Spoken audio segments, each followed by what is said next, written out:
Okay,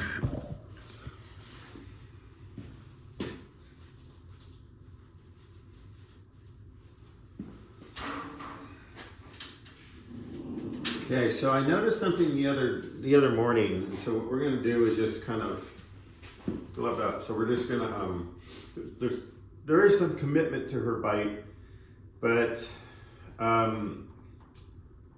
sometimes it's just a matter of kind of ripping the Band-Aid off and basically letting her throw these sort of punches. So I just kind of gloved up, and I'm gonna let her just I'm just closing my fist. But you can see when I come in so fast, I noticed this the other day. I came in to do something to get her bowl out of here, and instead of trying to come after me, because I came in pretty quick, she actually went way back into the corner, you know? And so again, I'm gonna let her kind of throw these blows because it's something that she's done and she's gotten good at it, right? And so yeah, she's trapped. She can't go into flight, but that doesn't matter because she, as you saw in the video, she was coming at me just unlatching the door, right? So, you know, it's almost like you're coming in and just overwhelming her in such a quick way that, you know, she doesn't have time to like go into a fight, right? But even if I'm putting my hands up here over her head, you know, this is all the stuff that was causing her to go attacking. And that could be something that was created a lot of people doing this as a puppy, going over her head and creating a lot of this excitement, overstimulating, and then becomes very stressful for her, you know? So again, sometimes if you think about things too much, you can create a reaction, or if you're hesitant, you can create a reaction. And so when I came in here to get like her food bowl the other day, I noticed that when I opened the crate really quick, she kind of shuffled off into the corner, you know?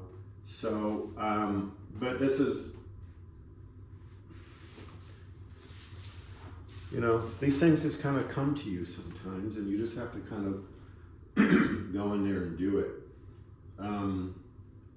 This is why I have the gloves on, because the more that she can learn, right here, she's curling up her lips, but the more she throws those bites and the more she learns when she does it, I'm not punishing her for it. I mean, it might look, you know, harsh to some people that I'm going in there and tormenting her, but I honestly think she's in more torment being in this state of constantly having to feel like every time she feels threatened, she's got to bite, she's got to growl, she's got to bite.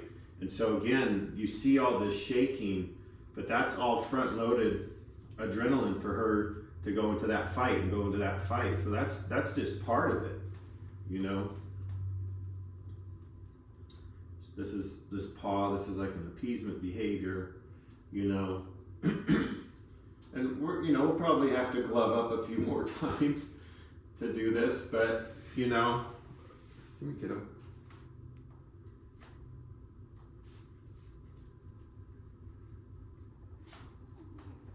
I'm nervous.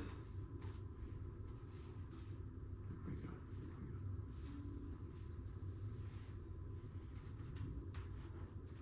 But the more I get my hands on her like this, the better. So see, for what a brief moment of this fighting and throwing these bites, brief moment, she's going to get longer moments of this. This is not affection. This is just trust.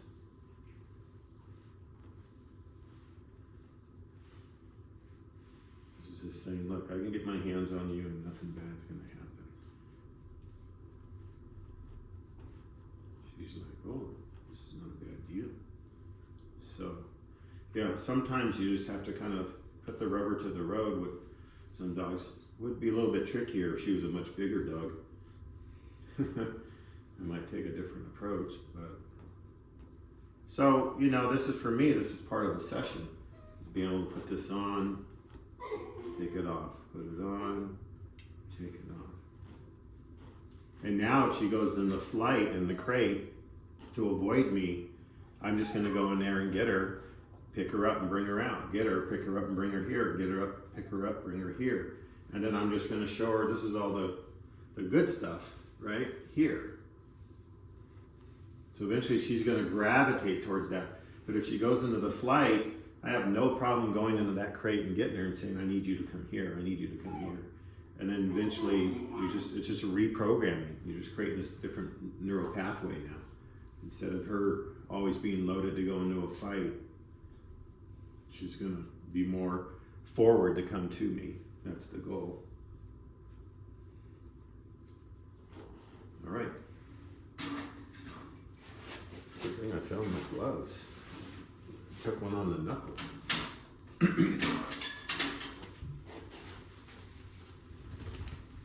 All right, so here's where we are, which I'm pretty stoked about with Miss Millie. So the clip before this was yesterday, and then this is the end of today, and I've done this also obviously multiple times, getting her in and out. But as you can see, she's a little bit more forward to come in, but you know, where I was having some issues going in and putting a leash on her,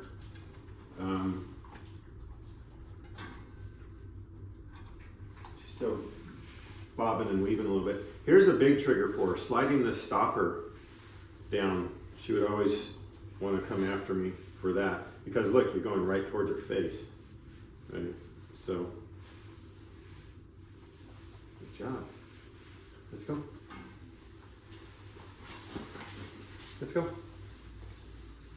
Millie, come here. Casa. And we've done these exercises over and over, teaching her that casa means going to your crate. Let's go. Let's go. Good girl. Millie. Casa. All right, I can go in here, take the leash. A little bit of licking, but that's fine. Right. No chewing that. Pretty cool. Pretty stoked. And then we're doing some work out in the yard on the long line, which I'll shoot some of that later. But she's actually doing really well. And we've also had a good association with coming into the crate with food, things like this, you know, that gets her used to this forward movement. You know, where now if she feels uncomfortable about something, see, she's avoiding, she's moving, she's going into flight. That's kind of what I was creating in the initial first video, was instead of staying put and going into the fight, she's learning that if you know, to move out of the way. This is not about cleaning food or anything. This is just about her yielding to pressure instead of standing her ground and fighting. Now she's going into flight. That's the goal. Flight's easier to fix than a fight behavior, in my opinion. I'd rather get a dog to go into flight, however I do that, because that's an easier problem to fix. To teach them to come back into you, that's a better, to me, that's a better route to go. It's kind of like in the horse world, Monty Roberts he's very known for that.